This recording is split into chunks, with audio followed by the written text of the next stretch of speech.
আমার বাংলাদেশের প্রবাসীদের গল্প বলে শোনো, আমার কলারোয়ার প্রবাসীদের গল্প বলে শোনো।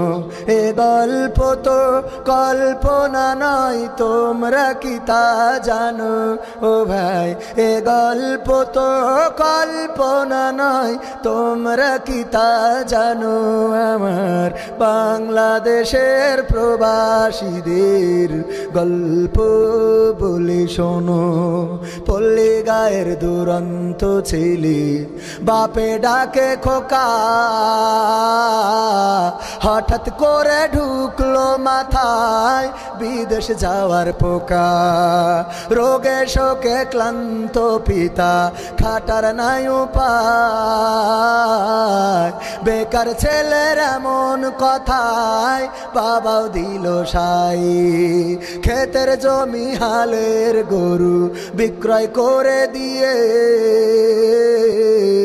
বাকি টাকা করলো পূরণ মায়ের গহনা নিয়ে। অনেক আশা বুকে বেঁধে ছাড়লো